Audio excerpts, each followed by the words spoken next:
Boa noite, pessoal que está assistindo a aula. Bom dia, boa tarde. Estamos hoje aqui, e o Rafael e o Adriano, para mais um encontro sobre o dossiê de Freud.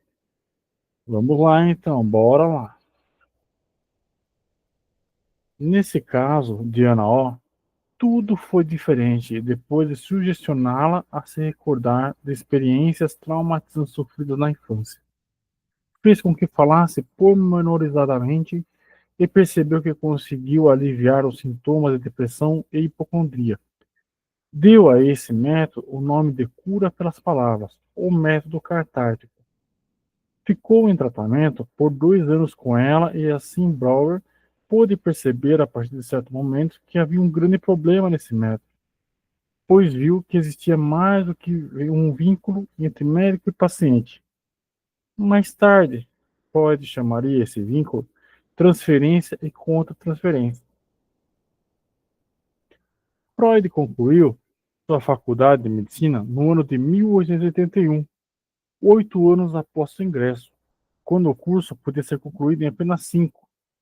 Não por ser um mau aluno, na verdade era excelente, mas por diversificar muito seus interesses e estudos que o levaram a muitas atividades que não era obrigado. Conheceu em abril de 1882 Martha Bernes e pareceu ter sido amor à primeira vista. E em junho do mesmo ano ficaram noivos.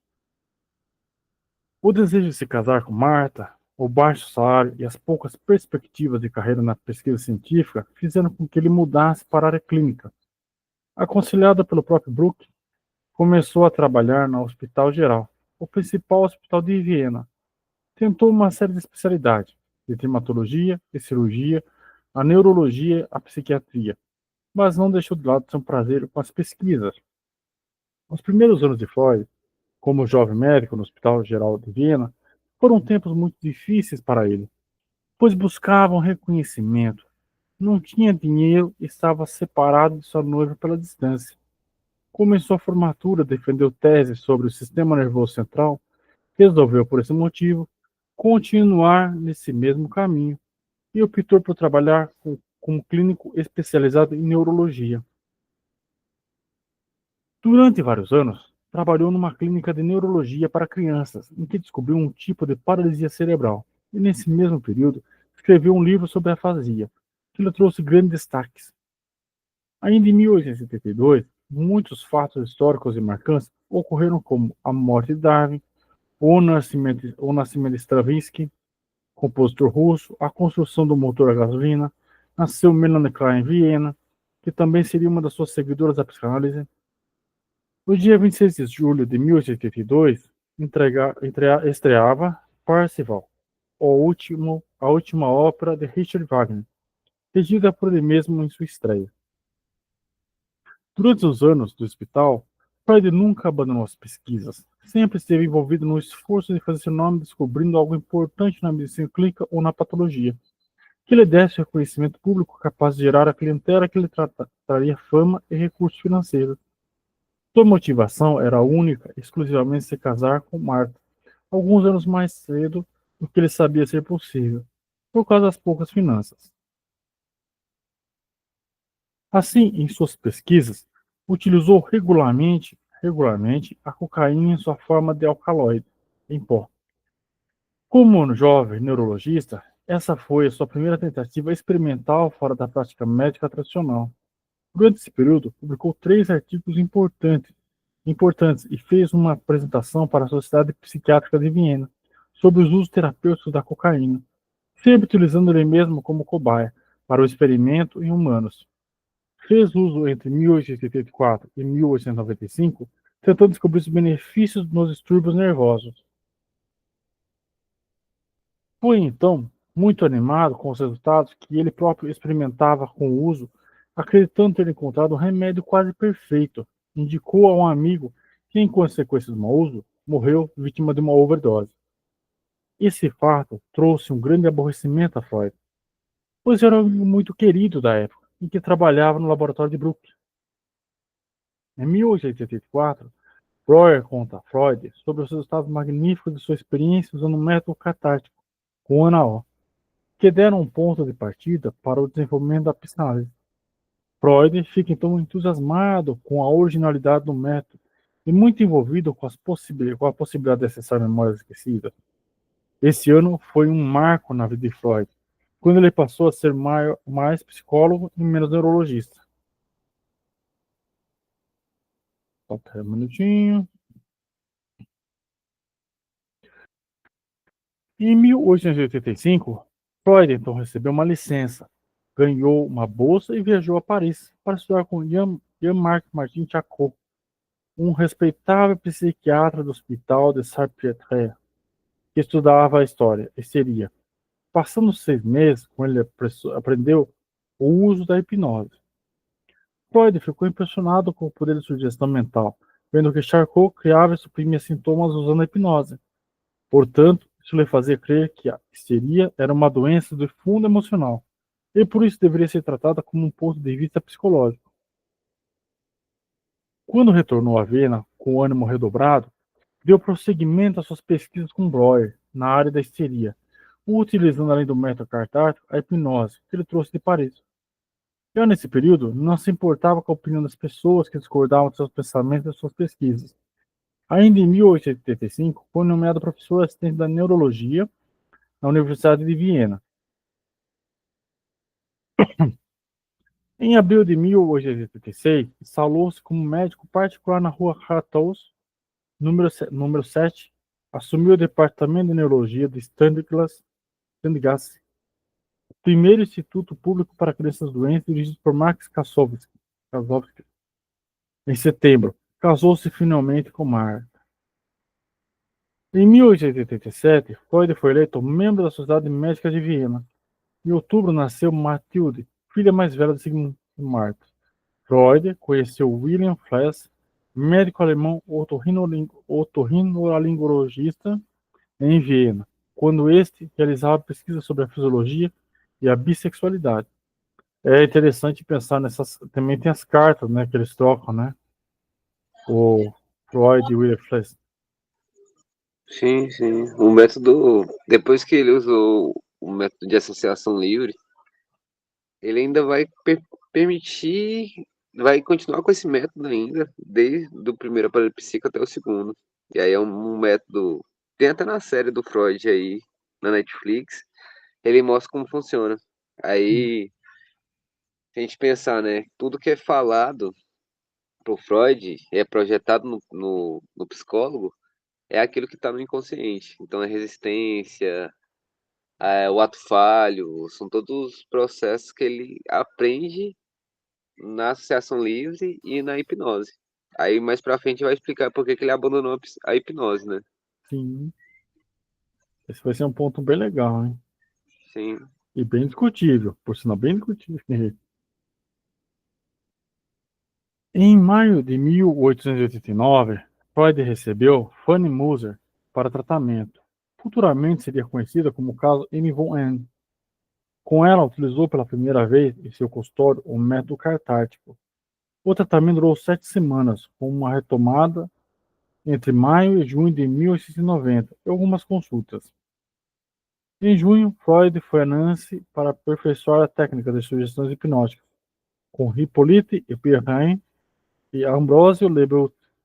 Em agosto, assistiu em Paris ao primeiro Congresso Internacional de Hipnose. Nasceu em 1889 Adolf Hitler, na Áustria.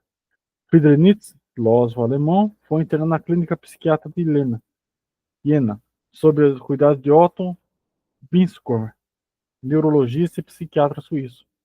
Um novo clima pesado instalou-se em Viena, com a notícia do pacto de morte do príncipe herdeiro Rudolf, com sua jovem amante, Maria Veteza, de apenas 16 anos, no pavilhão de caça da família de Marlin, o que chega às vias de fato.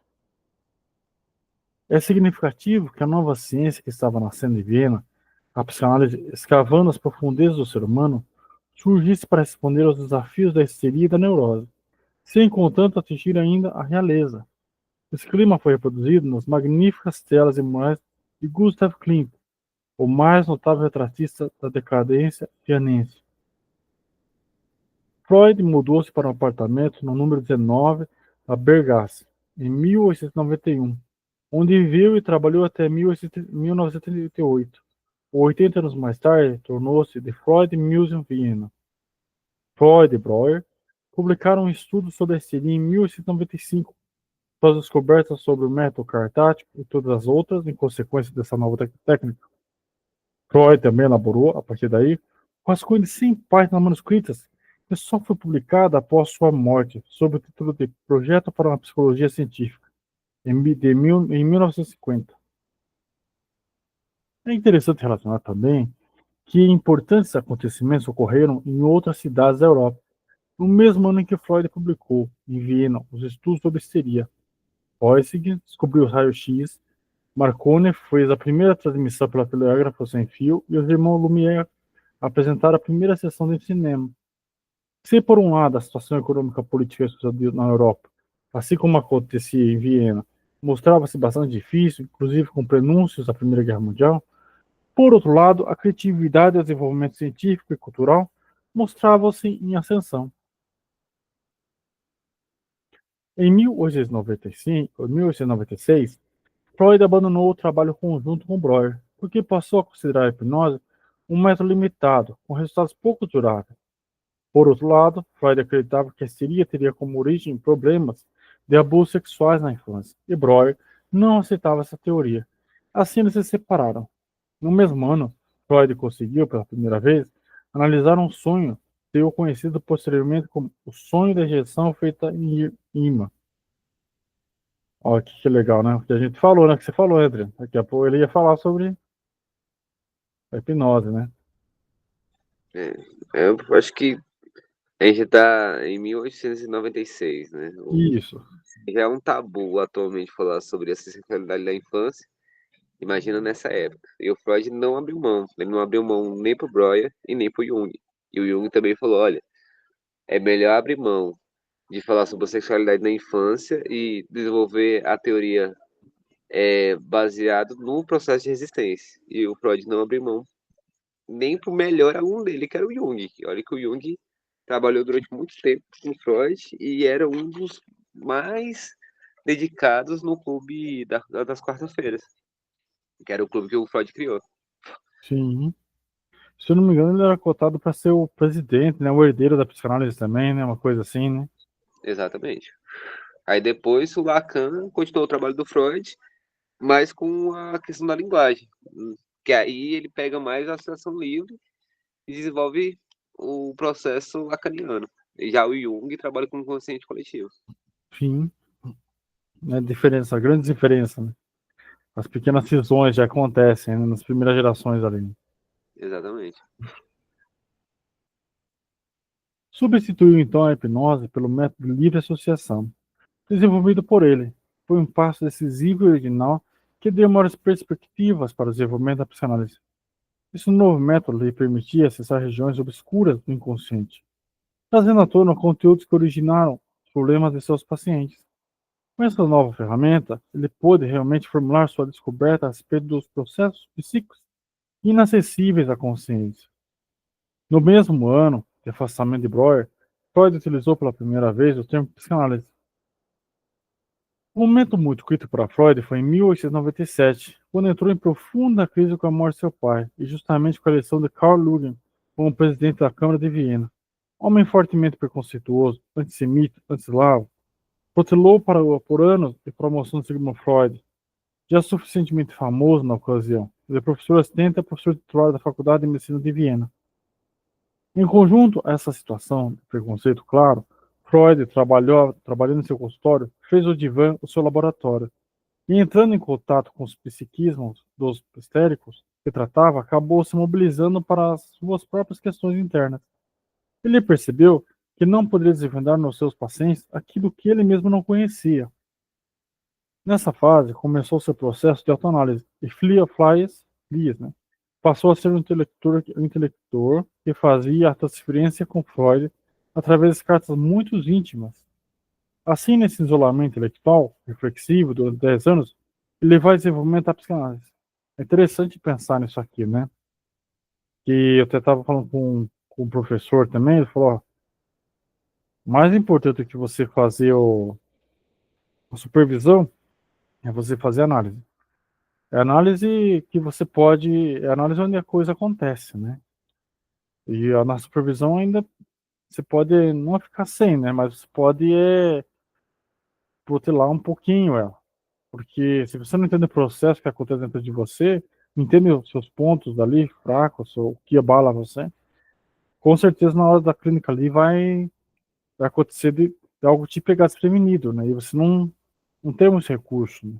É interessante ele já notar isso na época dele. Sim, sim. Acho que a tentativa real do Freud é tentar chegar o mais próximo da eudaimonia, que é totalmente diferente da empatia, né? O Freud queria que o psicanalista trabalhasse com o mínimo de transferência entre o psicanalista e o paciente, para que ele seja realmente um reflexo do paciente.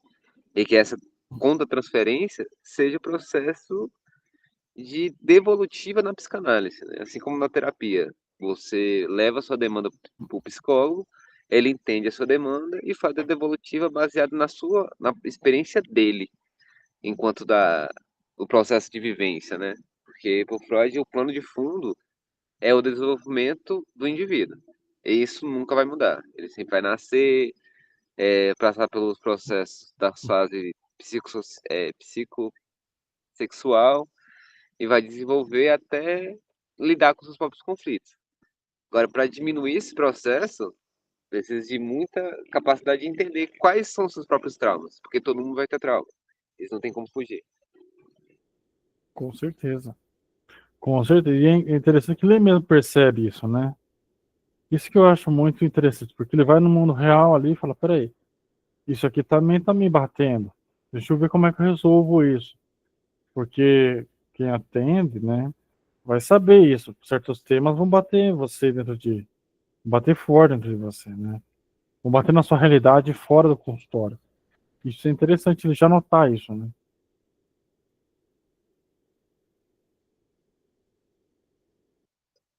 Sim, sim. E olha que a gente já está falando de um Freud muito mais maduro do que o Freud que começou a estudar a neurologia. Já é um Freud que já publicou bastante. Já é um Freud que já passou pelo caso da Ana O, que é, se eu não estou enganado, a Ana O é o caso onde ele escreve as 5 lições da psicanálise. A 7 ou é a 5? Acho que as 5 lições da psicanálise é baseado no caso da Ana O. Sim, eu lembro que tem uma parte que falava sobre ela lá nas 5 lições da psicanálise. Isso. Se não me engano, tem aí, é ali que começa, né? Exatamente. Acho que cada caso que ele vai desenvolvendo, porque assim, diferente da filosofia, de outras áreas, a saúde estuda muito casos clínicos. E nesse processo de amadurecimento da psicanálise, a gente tem a importância desse detalhamento e dessa troca de informações, que é muito mais próxima do que a gente tem atualmente, né?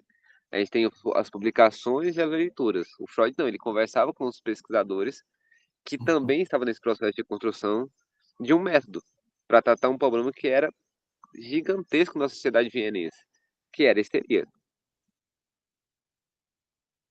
Exatamente, exatamente.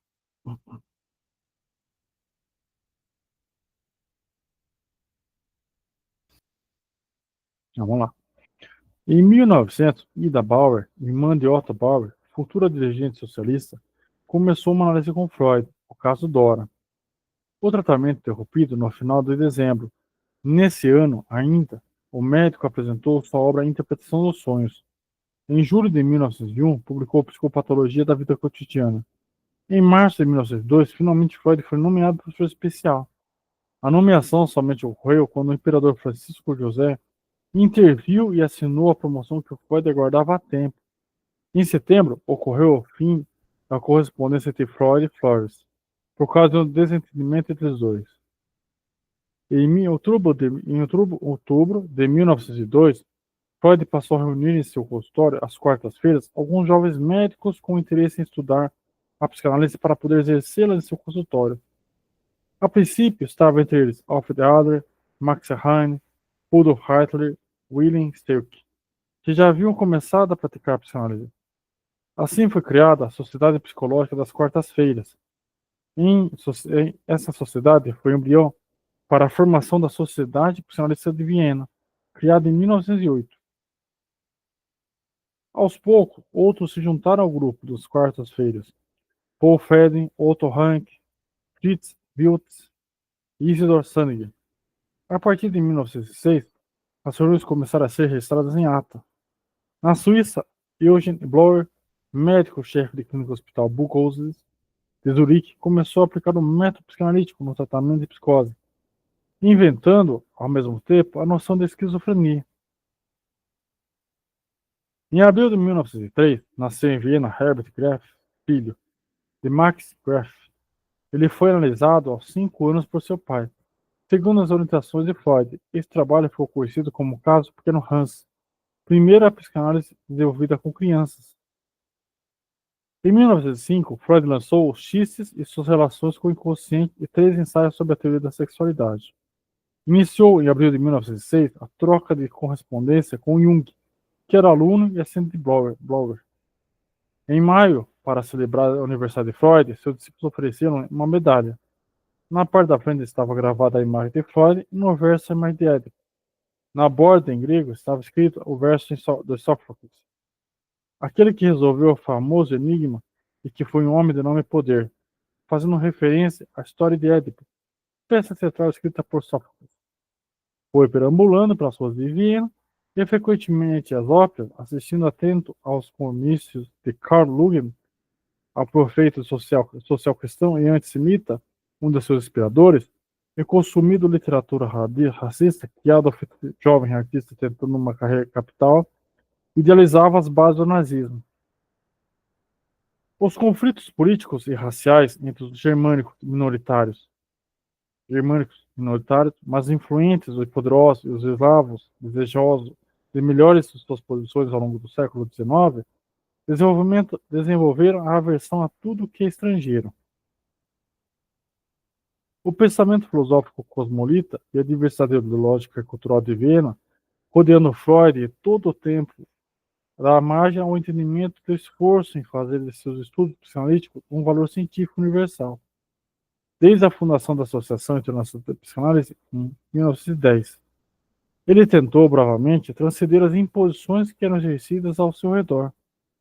Se, por um lado, a psicanálise foi uma criação exclusiva do cérebro de Freud, não nasceu numa das capitais que tentava abraçar o mundo por inteiro, através de seu comando. Percebemos, assim, a influência de Viena sobre ele. Em janeiro de 1907, Max Eichhorn foi o primeiro estrangeiro a participar das reuniões da Sociedade Psicológica das quartas-feiras. Começou uma análise com Freud durante longos passeios a pé. Em fevereiro, Jung visitou Freud. Começou a assistir às reuniões das quartas-feiras. Freud publicou O Delírio e os Sonhos na Gradiva, de Gessen. Em setembro, Freud propôs dissolver a Sociedade de Psicologia das Quartas-Feiras. Jung criou, em Zurique, a Sociedade de Freud, que foi dissolvida em 1913. Em outubro, Ernst Leser, como o pseudonome de Homem dos Ratos, iniciou uma análise de um ano com Freud. Em dezembro do mesmo ano, Karl Abraham visitou Freud, ex-aluno de Eugen Blauer, instalou-se como psiquiatra e psicanalista em Berlim. Em fevereiro de 1908, foi o primeiro encontro de Freud com Sandor Ferenczi, início de uma longa amizade e rica correspondência. Em março, Freud tornou-se cidadão de Viena. Em abril, ocorreu o primeiro Congresso Internacional de Psicanálise, em Salzburgo, com 42 participantes de 6 países. Freud apresentou observações sobre um caso de neurose obsessiva, o Homem dos Ratos. Em agosto do ano seguinte, Freud foi aos Estados Unidos com Jung e Ferenczi. Apresentou 5 lições de psicanálise. Assim, o freudismo foi se sustentando através de suas teorias embasadas no inconsciente, na sexualidade infantil e nos fenômenos de transferência durante a análise. A partir de 1911, a psicanálise começou a ter dissidências por questões pessoais e também questões teóricas e técnicas. O primeiro a sair foram Adler e Steckel, em 1911, com um rompimento violento e início de uma nova doutrina psicológica. Em 1913, Jung tentou convencer Freud a mudar o enfoque da sexualidade, que resultou na ruptura definitiva entre eles em 1914. Jung criou, então, um novo centro psicológico, baseado numa pesquisa antropológica. É que já tinha cantado aqui, né? Agora, Exatamente. O Jung, quando ele escreve Homem e seus símbolos, ele vai nessa pegada. Ele vai trazer, através da história, e de ícones que são, para eles, a base do inconsciente coletivo. Então, o sol, a, a figura da mãe, que para ele há uma questão universal nos arquétipos. E aí isso para o Freud é muito mais mística do que realmente análise, porque a gente dá para perceber ao longo da trajetória do Freud que ele é um acadêmico, ele não foge do método científico. E aí quando o Jung apresenta para ele assim, mas existe fundamentos básicos para a gente entender a estrutura do ser humano. E o Freud não. Ele não tem como a gente pegar, principalmente por conta da associação livre. Pensa, se existem arquétipos que são universais, como a associação livre pode ser aplicada? Se torna algo muito contraditório. E o Freud precisa da associação livre para demonstrar que existe esse inconsciente e que ele não é coletivo, ele é individual.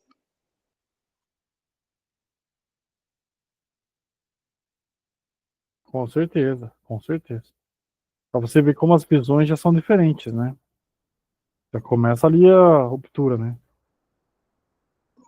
Sim. Mais tarde, foi a vez de Reich sair da psicanálise. Depois da dissidência de Jung, foi criada por sugestão de Jones o Comitê Secreto, com a intervenção de preservar a psicanálise sem que fosse desvirtuado suas bases originais. Assim, cada membro fez um juramento de não questionar os princípios psicanalíticos, publicamente, para selar a união do grupo. Freud ofereceu um anel a cada um. Faziam parte desse comitê Freud, Jones, Ferenc, Hank, Abraham e Sykes. Depois se juntaram a eles Anton von Friede, Eittinger, Anna Freud, filha caçula de Freud, Louis André Salomé e Maria Bonaparte também. Receberam, mais tarde, o anel do comitê das mãos de Freud. De agosto de 1914 até novembro de 1918, ocorreu a Primeira Guerra Mundial. A guerra foi entre a Tríplice Entente, Reino Unido, França e Rússia. Outra Tríplice Aliança, Império Alemão, Império Austro-Húngaro e Império Turco-Otomano. Entraram em 1917 os Estados Unidos, que junto com a Tríplice Entente derrotaram a Tríplice Aliança. O fim da guerra trouxe grandes modificações político-geográficas na Europa e no Oriente Médio. Os tratados eram particularmente severos com os países vencidos. Em Viena, o povo sofria de fome, de frio, de desespero, voltaram epidemias mortais como tuberculose e gripe.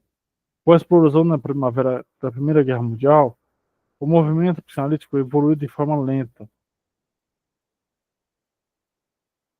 A primeira parte das conferências introdutórias sobre psicanálise foi publicada em 1916, The International Journal of Psychoanalysis. Foi criada em 1920. Em 1922, Freud descobriu um câncer no maxilar, o que levou a 33 cirurgias e a perder o maxilar superior, tendo que colocar uma prótese. Os primeiros volumes da coletânea das obras de Freud surgiram em 1925, época em que estava com sérios conflitos com Otto Rank, devido à teoria do trauma do nascimento. Freud foi agraciado com o Prêmio Goethe de Literatura em 1930, único prêmio que ganhou em sua vida.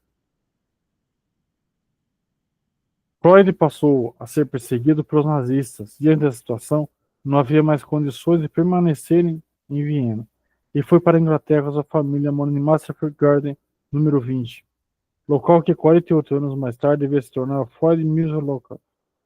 Sigmund Freud, como já dito, faleceu aos 83 anos de idade, no dia 23 de setembro de 1979, um ano após sua mudança para Londres. Sua história: pai e a mãe. Jacob Freud nasceu em 18 de dezembro de 1815, na Tismênica, pequena cidade de 6.000 habitantes na Galícia Oriental, Polônia, que na época era província do Império Austro-Húngaro. As gerações anteriores a ele tinham o sobrenome de Freire, e em alguns momentos houve uma mudança de nome. O pai de Freud falava alemão e era um humilde judeu. Era um humilde judeu comerciante lá. Viajava muito por causa do seu trabalho, e assim teve contato com diversas pessoas judias, ou não. O avô de Freud chamava-se Sholomon. Estudou em instituição religiosa, era rabino e criou o filho Jacob, para pai de Freud, em ambiente religioso. Mas não ficou restrito somente a essa cultura. O nome de Freud foi dado em homenagem ao avô falecido 2 meses antes de nascer. Este era um jovem costume entre os judeus. Jacob não era um religioso praticante, apesar de seguir as tradições judaicas. Ele era um profundo estudioso do Talmud, livro da sabedoria judaico, e logo após o nascimento de Freud, por ocasião do ritual de circuncisão, registrou esse fato na Bíblia da família. A mesa que ele apresentou a Freud quando completou 35 anos de idade, com uma linda dedicatória que visualizava a futura condição genial do filho. Em 1832, Jacob Asfilianos casou-se com Sales Kahn, e com ela teve 2 filhos, Emanuel, que nasceu no mesmo ano do casamento, e Felipe, nascido em 1936. Sally faleceu em 1852. Depois disso, em suas viagens pela Europa, teve um breve casamento com uma moça chamada Rebecca, que não se tem quase notícias. Em 1855, casou-se outra vez, agora com Amália, mãe de Freud. Morava em Freiburg, na Moravia. Nessa época, Jacob já era avô. Seu filho Emanuel já tinha os primeiros. Primeiro filho, John, nascido em 1854, depois nasceu Paulina em 1856 e Berta em 1859. Por 41 anos, estava em seu terceiro casamento.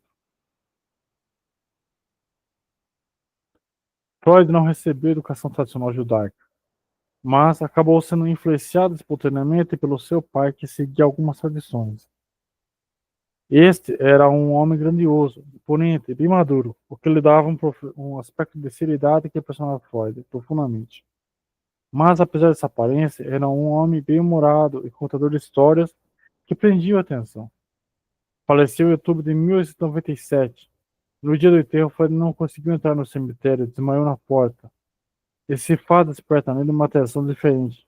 Assim passa a analisar algumas situações através de sonhos e lembranças da infância, que fazem a perceber que existia um conflito interno gerado por uma relação de amor e ódio com seu pai, que até então não havia percebido. Sua mãe, Amália Nathanson, era da mesma província que seu pai.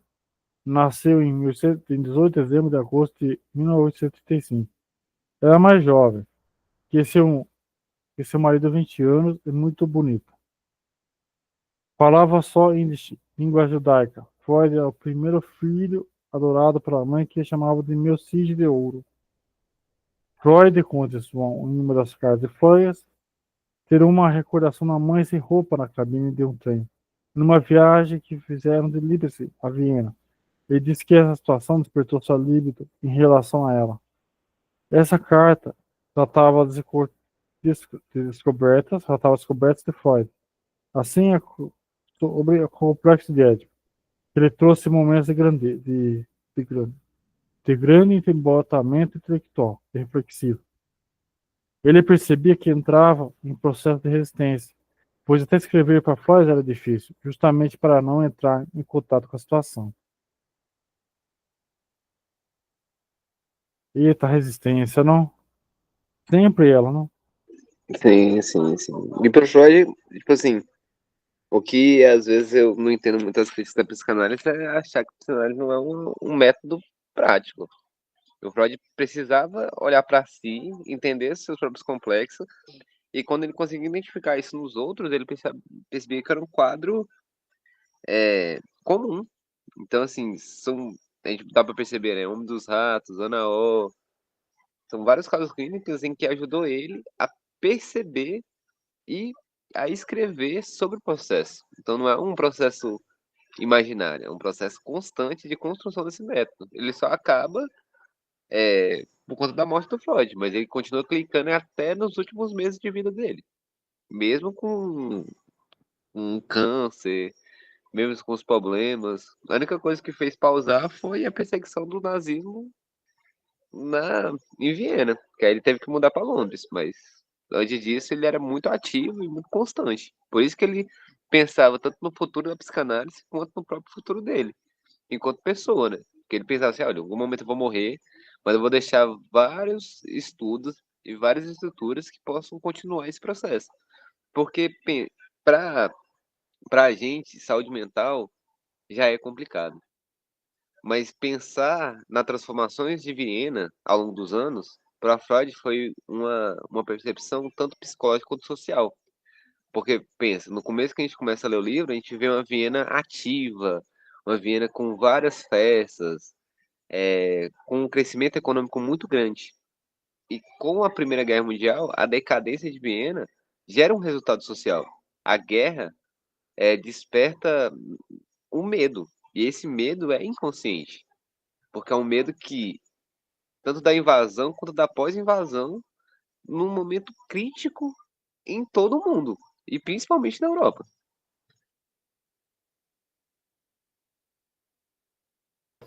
Com certeza, com certeza.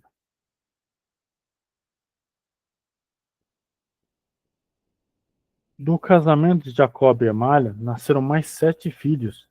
Júlio, em 1857, Ana, em 1858, Rosa, em 1860, Maria, em 1866, Adolfine, em 1862, Paulina, em 1864 e Alexander, em 1866. O povo não tem televisão, hein? Você vê a importância do crescimento da natalidade naquela época. Sim.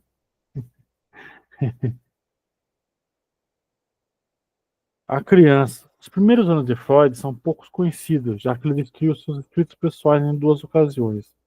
Na primeira em 1885 e depois em 1907, por não querer ser analisado. Seus escritos posteriores foram protegidos cuidadosamente nos arquivos de Sigmund Freud. Só quem tinha acesso era Ernest Jones, seu biógrafo oficial e uns poucos membros do Círculo da Psicanálise. Você vê só ele aqui no. É muito engraçado, né? Isso aqui. Ele que fala de análise não quer ser analisado, né? Pouco contraditório, não? Mas no caso, o processo para Freud foi as cartas com Filler, a gente leu. Então, assim, ele queria uma análise somente de um psicanalista, que ele confiava. Que é um processo natural da psicanálise, né? Imagina, um Sim, cara que passou grande parte da vida estudando, seria difícil para ele ser analisado por pessoas que ainda estavam entendendo o processo, ainda estavam tentando entender um processo de uma vida. Então, assim, não é fácil. Nem para a gente que estamos no século XXI, com vários entendimentos muito superiores ao Freud, ainda o processo psicanalítico é um processo de resistência. Porque é um processo de lidar com feridas da vida e traumas que são dolorosos. O Freud não foi diferente. O Freud lidou tanto com a morte do pai, a perda da irmã, os conflitos da cidade, a perseguição por ser judeu durante toda a vida dele. E isso não facilitou ele na sua própria resistência, que é algo natural. Entender o processo não faz com que isso se torne fácil. Nunca vai ser fácil. com certeza. Nunca vai ser fácil e nunca vai ser simples também, né? É uma coisa bem complexa. Eu acho engraçado depois nas 5 lições de psicanálise ele fala justamente isso, que muita gente não quer ser analisada porque sabe que vai se colocar frente a frente, né? Não tem para onde você correr dentro dos seus próprios pensamentos, né? Você pode tentar camuflar, tentar desviar, mas no fim das contas você não consegue fugir de você mesmo. Exatamente. Eu gosto muito da percepção do Sartre, né? Sartre ainda pega um pouco da psicanálise ainda para estudar, tanto ele quanto o Deleuze, que é você tá condenado à sua própria consciência. Não tem como fugir de si. A gaiola da nossa consciência é uma prisão em que você só olha para fora. Não tem como olhar para si mesmo constantemente. Imagina a gente ficar constantemente tentando analisar a si mesmo. Então isso é uma dificuldade muito grande. Imagina um monte de psicanalista, um olhando para o outro, se analisando todas as quartas-feiras. Deve ter sido um processo cansativo, complicado. Com certeza, com certeza. E pensar que ali eram só os melhores que tinham, né? Na época, né? Então era muito mais intenso ainda. Exatamente. Acho que deve ter horas e horas de debate, discussões, porque a gente tá vendo aí que o Freud não abriu a mão. Ele era um rapazinho cabeça dura. Ele abriu a mão da teoria dele, não. É, Mas, exatamente. mas no momento que a gente lê aí, não, o Freud discutiu com o cara e o cara parou de tentar em contato com por carta. Então, imagina que a discussão foi acolorada. Com certeza, com certeza. Pra você ver, né? A personalidade dele é muito interessante, né? Sim, sim. Freud sempre foi um menino forte e saudável, muito inteligente e, em princípio, era muito apegado à sua mãe. Gostava de dormir no seu colo. Quando sua mãe engravidou de Júlio, o segundo filho, Freud ficou com muito ciúme, pois não se sentia amado como antes. Chorava muito solicitando atenção. Freud tinha 19 meses quando perdeu seu irmão Julius. Com 3 anos foi para Viena, pois a situação financeira da família era complicada. Foi um período muito conturbado. Freud foi o preferido da mãe e sempre foi estimulado a ter grandes ambições. Brilhante nos estudos, teve o privilégio de ter um quarto só para si, que encheu de livros, adorava ler como uma lâmpada a azeite. Iluminação melhor que a dos outros irmãos que estudavam à luz de velas. Os irmãos não podiam estudar música para não tirar a consideração. O rapaz dos seus estudos e após os seus estudos. Na escola, sempre foi o primeiro da classe. Freud era um pouco mais novo que seu sobrinho John, filho de Manuel, seu meio-irmão, e adotou como companheiro para suas brincadeiras. Em sua infância, Freud viu seu meio-irmão Philip na mesma idade que sua mãe, e isso despertava nele alguns pensamentos. Confuso, chegou a pensar que ele era seu verdadeiro pai. Nisso fantasiava situações com sua mãe em aventuras e tradições imaginárias não ser filho de Jacob. Imaginou não ser filho de Jacob. Outra situação marcante na infância de Freud foi uma história que seu pai Jacob lhe contou da sua juventude. Estava ele andando pela calçada, bem vestido com o gorro de cabeça, quando um homem arranca o seu gorro, jogando na lama, grita com ele, chamando-o de judeu. E obrigando a sair da calçada diante disso, Freud perguntou qual foi a atitude de seu pai, que respondeu que saiu da calçada, pegou seu gorro de lama e foi embora, saiu o caos, que foi embora. Isso causou em Freud uma dúvida muito grande quanto ao poder paterno. Freud, quando garoto, dizia querer ser ministro ou general. Cídio era o guerreiro cartaginês Hannibal, inimigo de Roma que atravessara os Alpes com seu exército de 37 elefantes. Aos 8 anos de idade, Freud lia Shakespeare e na adolescência viu uma conferência cujo tema era o ensaio de Goethe sobre a natureza ficando profundamente improvisado. Impressionado. Nossa, hoje está difícil. Nessa idade, já era possível perceber em Freud uma veia literária. Fiel à sua época, conversa com seu irmão caçula Alexander e diz a ele: Olha, Alexander, nossa família é como um livro. Tu és o caçador da família e eu primogênito. Assim nós somos as sólidas capas que devem sustentar e proteger as frágeis irmãs nascidas depois de mim e antes de ti.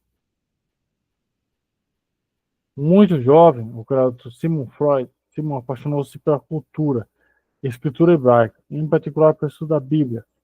Esse interesse deixou traços evidentes em sua obra. Apesar disso, nunca foi religioso. Quer ler mais esse capítulo? Quer para hoje? O que você quer fazer, Dan? Uai, tamo junto. O que você escolher, a gente tá caminhando aqui. Mas fica tranquilo. Vamos ler mais um pouquinho? Simbora. Bora lá, então. Os irmãos. Freud sempre reinou na numerosa família. Suas irmãs eram devotadas, seu irmão o tratava como filho, já que era muito mais velho.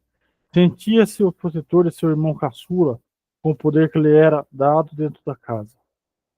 Júlio, seu primeiro irmão, morreu de difteria, ainda criança, antes de completar 2 anos de idade. Na vida adulta, Freud mantinha bom relacionamento com seus meus irmãos. Inclusive, fazia viagem para visitá-los em Manchester, na Inglaterra, onde foram morar em 1860. Tinha uma vida financeira mais sossegada e ajudava seu pai, já que sempre teve problemas financeiros, assim como Freud também sempre teve. Nos tempos do nazismo, Freud se esforçou para retirar suas 4 irmãs mais novas, Rosa, Dolph, Paula e Mary, das mãos dos nazistas, mas não obteve sucesso. Chega a pegar com os alemães todo o dinheiro que possuía, 24.000 dólares, para que ele fosse aliviar e se aliviassem dos maus tratos, mas nada adiantou. Marie Bonaparte também tentou retirar laços do país, pois elas foram impedidas de sair de Viena pelas autoridades nazistas e morreram nos campos de concentração de Auschwitz e de Traustadt. Freud morreu antes de saber o que isso aconteceu. Bom, vamos deixar por aqui. Aí na próxima a gente continua, tá bom? Beleza. Como tem bastante capítulo ainda, mas tá muito interessante o livro, né? Mas assim, é muito interessante parar para pensar naquilo que a gente falou mais ou menos há uns 5, 6 minutos atrás, que ele mesmo fugia da análise, né? Eu acho isso muito interessante mesmo. Com ele mesmo que desenvolveu, e mesmo ele mesmo fugia da ferramenta que ele desenvolveu, né? Sim, sim. Tem até um livro aí sobre a irmã do Freud, que eu não sei se ela tem investidos históricos, né? Mas conta um pouco da relação dessa tentativa do Freud em ajudar as irmãs dele. Mas a situação tava bem feia. Eu imagino. É. Bom, então eu vou parar aqui a gravação. Beleza. E daí na próxima segunda a gente se vê por aqui. Um abraço, até a próxima. Até a próxima.